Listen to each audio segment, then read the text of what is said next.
ಈ ಸಂಬಂಧ ಶಿಡ್ಲಘಟ್ಟ ಠಾಣಾ ಸೈಬರ್ ಠಾಣೆ ಮತ್ತು ಚಿಂತಾಮಣಿ ಠಾಣೆ ಇನ್ಸ್ಪೆಕ್ಟರ್ಗಳು ತನಿಖೆ ನಡೆಸಿದ್ದಾರೆ. ಡಿವೈಎಸ್ಪಿ ಮುರಳೀಧರ್ ಅವರ ನೇತೃತ್ವದಲ್ಲಿ 3 ತಂಡಗಳು ತನಿಖೆ ನಡೆಸಿದವು. ಪೌರಾಯುಕ್ತೆ ಧಮ್ಕಿ ಪ್ರಕರಣದಲ್ಲಿ ಮೊದಲು 2 ಎಫ್ಐಆರ್ಗಳನ್ನು ದಾಖಲಿಸಲಾಗಿತ್ತು. ಒಂದು ಪೌರಾಯುಕ್ತೆಗೆ ಸಂಬಂಧಿಸಿದ್ದು ಮತ್ತು ಇನ್ನೊಂದು ಜೆಡಿಎಸ್ ಮುಖಂಡ ಶ್ರೀನಿವಾಸ್ ಅವರಿಗೆ ಸಂಬಂಧಿಸಿದ್ದು.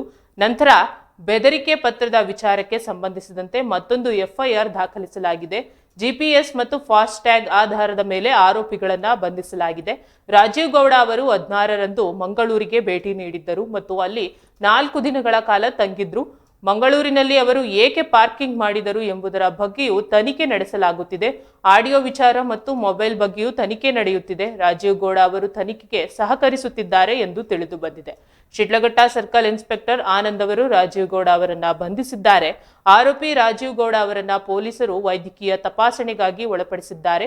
ಈ ಕುರಿತು ಹೆಚ್ಚಿನ ಮಾಹಿತಿಯನ್ನ ನೀಡಿದ ಪೊಲೀಸ್ ಅಧಿಕಾರಿಗಳು ನ್ಯಾಯಾಲಯದ ಆದೇಶದ ಮೇರೆಗೆ ಈ ತಪಾಸಣೆ ನಡೆಸಲಾಗಿದೆ ಎಂದು ತಿಳಿಸಿದ್ದಾರೆ. ಚಿಕ್ಕಬಳ್ಳಾಪುರ ಜಿಲ್ಲಾ ಆಸ್ಪತ್ರೆಯಲ್ಲಿ ವೈದ್ಯಕೀಯ ತಪಾಸಣೆ ನಡೆಸಲಾಗಿದ್ದು, ಗೌಡರ ಆರೋಗ್ಯ ಸ್ಥಿತಿಯ ಬಗ್ಗೆ ವರದಿ ನೀಡುವಂತೆ ವೈದ್ಯಕೀಯ ಅಧಿಕಾರಿಗಳಿಗೆ ಸೂಚಿಸಲಾಗಿದೆ. ಪ್ರಕರಣದ ತನಿಖೆ ಚುರುಕಾಗಿ ಸಾಗುತ್ತಿದ್ದು, ಪೊಲೀಸರು ಆರೋಪಿಗಳನ್ನು ವಿಚಾರಣೆಗೊಳಪಡಿಸುತ್ತಿದ್ದಾರೆ ಮತ್ತು ಸಾಕ್ಷ್ಯಗಳನ್ನು ಸಂಗ್ರಹಿಸುತ್ತಿದ್ದಾರೆ. ಈ ವೇಳೆ ಕಾನೂನು ಮತ್ತು ಸುವ್ಯವಸ್ಥೆಯನ್ನು ಕಾಪಾಡುವ ನಿಟ್ಟಿನಲ್ಲಿ ಎಲ್ಲಾ ರೀತಿಯ ಕ್ರಮಗಳನ್ನು ಕೈಗೊಳ್ಳಲಾಗುತ್ತಿದೆ ಎಂದು ಪೊಲೀಸ್ ವರಿಷ್ಠಾಧಿಕಾರಿಗಳು ತಿಳಿಸಿದ್ದಾರೆ.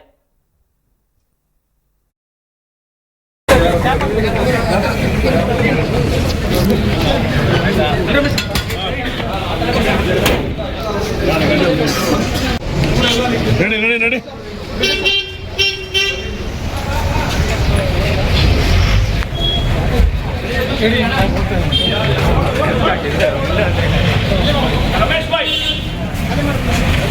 Chikkaballapur district Shidlaghatta town police station limits ಅಲ್ಲಿ 14th ಜನವರಿ 2026 ಒಂದು FIR ರಿಜಿಸ್ಟರ್ ಆಗಿತ್ತು ಈವ್ನಿಂಗ್ ಟೈಮ್ ಅಲ್ಲಿ.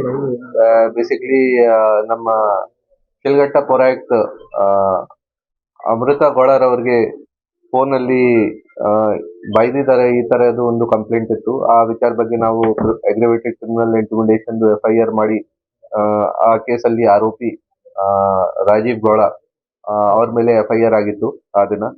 ಆಮೇಲಿಂದ ಈ ಕೇಸ್ ರಿಜಿಸ್ಟರ್ ಆದ್ಮೇಲಿಂದ ನಾವು ಅವ್ರಿಗೆ ಸಿಕ್ಯೂರ್ ಮಾಡಕ್ಕೆ, ಟ್ರೇಸ್ ಮಾಡಕ್ಕೆ ಎಫರ್ಟ್ ಮಾಡಿದೀವಿ. 14th ಯಾವಾಗ FIR ಆಯ್ತು, ಆಮೇಲಿಂದ ಮೊದಲಿಂದ ಇವರು FIR ಆಗಕ್ಕೆ ಮುಂಚೆಯಿಂದ ಇವರು ಬೆಂಗಳೂರು ಬಿಟ್ಟು ಬೇರೆ ಬೆಂಗಳೂರು ಆಫೀಸ್ ಮನೆ ಬಿಟ್ಟು ಬೇರೆ ಯಾವ್ದು ದಾರಿಗೆ ಹೋಗಿದ್ದಾರೆ ಈ ತರ ಮಾಹಿತಿ ಇತ್ತು. ನಮ್ ಟೀಮ್ ವಗೇರಾ ಎಲ್ಲ ಇವರದು ಬೆಂಗಳೂರಲ್ಲಿ ಯಾವ ಪ್ಲೇಸಸ್ ಇತ್ತು ಆಫೀಸ್ ಮತ್ತೆ ಮನೆ ವಗೇರಾ ಅದು ಎಲ್ಲ ಹುಡುಕಿ ಸರ್ಚ್ ಮಾಡಿ ಆಮೇಲೆ ಬೇರೆ ಜಾಗ ಯಾವ್ದು ಹೊರಗಡೆ ಹೋಗಿದ್ದಾರೆ ಈ ತರ ನಮ್ಗೆ ಮಾಹಿತಿ ಬಂದಿತ್ತು. ಆಮೇಲೆ ನಾವು ಸೆಪರೇಟ್ ಟೀಮ್ಸ್ ಮಾಡಿ ಈ ಆರೋಪಿಗೆ ಟ್ರೇಸ್ ಮಾಡಬೇಕು, ಸೆಕ್ಯೂರ್ ಮಾಡಬೇಕು, ಆ ವಿಚಾರ ಬಗ್ಗೆ ನಾವು ಪ್ರಯತ್ನ ಮಾಡಿದ್ದೀವಿ. ಸೊ ಲಾಸ್ಟ್ 10-12 ಡೇಸ್ ಇಂದ ಇದು ನಡ್ತಾ ಇತ್ತು. ಆಮೇಲೆ ನಮ್ಗೆ ನಿನ್ನೆ ಆರೋಪಿ ರಾಜೀವ್ ಗೌಡ ಅವರು ಕೇರಳ ಮಲ್ಲಪುರಂ ಡಿಸ್ಟ್ರಿಕ್ಟ್ ಅಲ್ಲಿ ಒಂದು ಹೋಟೆಲ್ ಹತ್ರ ಸಿಕ್ಕಿದ್ದಾರೆ.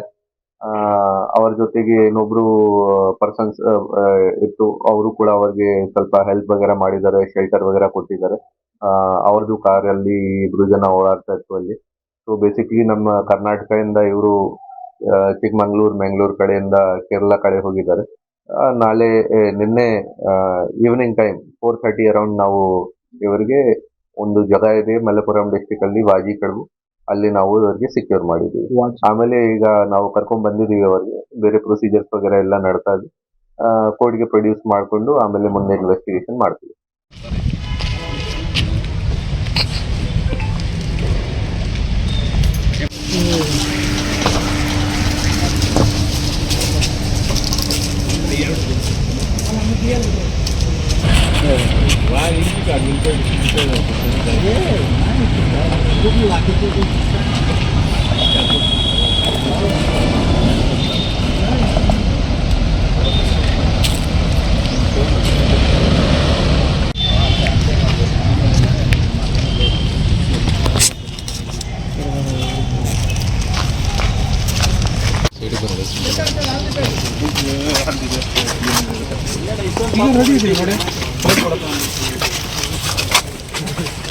ನೋಡಿ ಬಂದ್ನಾ ಹಲೋ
ಮಾತಾಡ್ತಾ ಇರಿ ಸರ್. ರಾಜೇಗೌಡ ಸರ್ ಇನ್ನೊಬ್ಬರು ಇದೆ ಸರ್.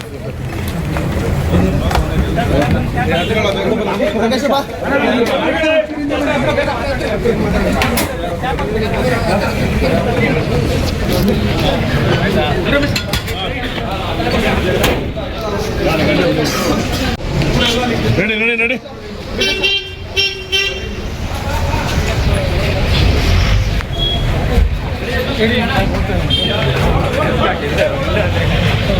ರಮೇಶ್ ಭಾಯ್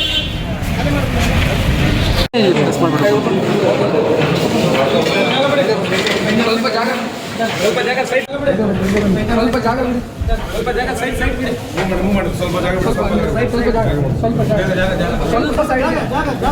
ಸೈಡ್ಗೆ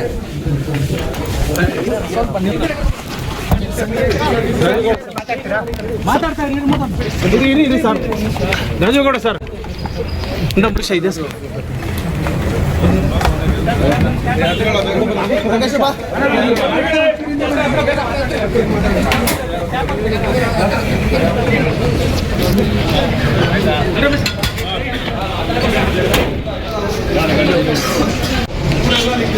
ನಡಿ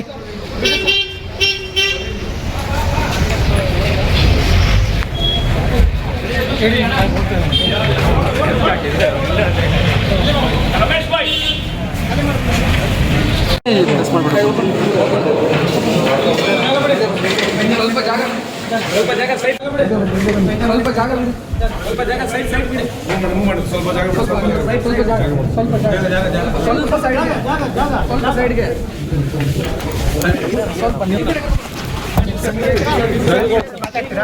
ಮಾತಾಡ್ತಾ ಇರಿ ಸರ್. ರಾಜೇಗೌಡ ಸರ್ ಇನ್ನೊಬ್ಬರು ಇದೆ ಸರ್.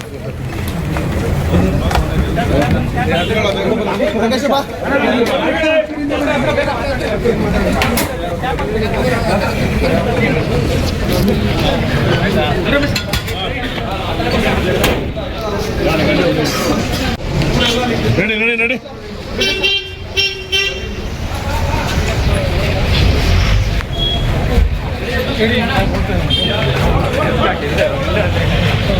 ರಮೇಶ್ ಭಾಯ್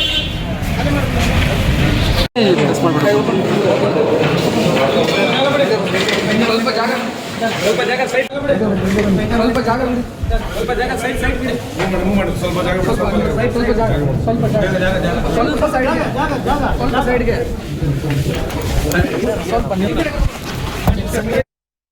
ಈ ಸಂಬಂಧ ರಾಜೀವ್ ಗೌಡ ಅವರನ್ನ ನ್ಯಾಯಾಲಯಕ್ಕೆ ಹಾಜರುಪಡಿಸಲಾಗಿದೆ. ಈ ಬಗ್ಗೆ ಹೆಚ್ಚಿನ ಮಾಹಿತಿ ನೀಡಲು ಸ್ಥಳೀಯ ವರದಿಗಾರರಾದಂತಹ ನಾರಾಯಣ ಸ್ವಾಮಿ ಅವರು ನಮ್ಮ ಜೊತೆಗಿದ್ದಾರೆ. ನಾರಾಯಣ ಸ್ವಾಮಿ, ಏನಿದೆ ಅಲ್ಲಿ ಸದ್ಯದ ಪರಿಸ್ಥಿತಿ?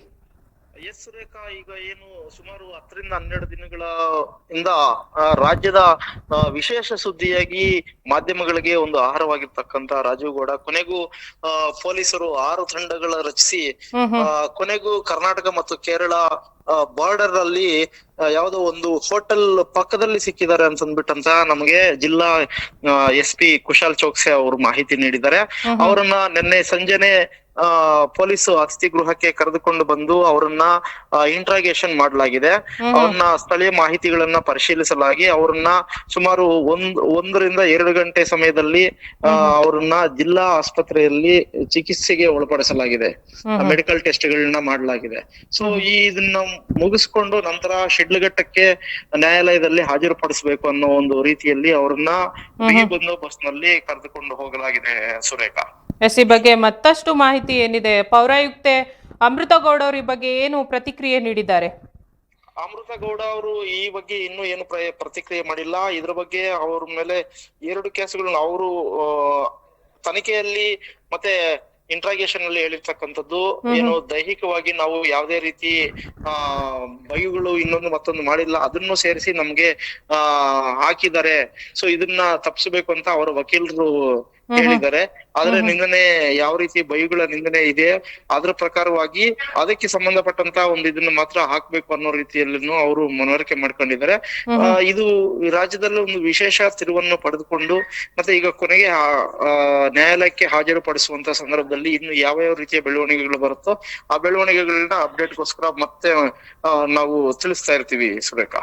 ಎಸ್ ನಾರಾಯಣ ಸ್ವಾಮಿ ಅವರೇ, ಥ್ಯಾಂಕ್ ಯು.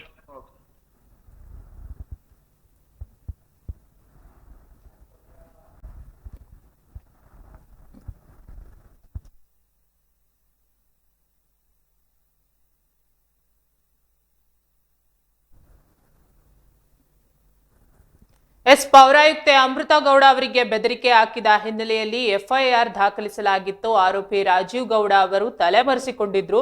ನಂತರ ಬೆಂಗಳೂರು ಬಿಟ್ಟು ಬೇರೆಡೆಗೆ ಹೋಗಿದ್ರು ಎಂಬ ಮಾಹಿತಿ ಕೂಡ ಸಿಕ್ಕಿತ್ತು. ಸದ್ಯ ಈಗ ಅವರನ್ನ ನ್ಯಾಯಾಲಯಕ್ಕೆ ಹಾಜರುಪಡಿಸಲಾಗಿದೆ.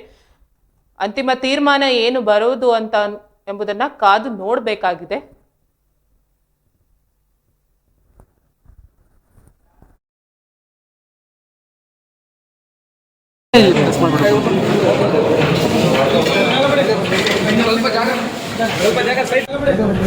ಸ್ವಲ್ಪ ಜಾಗ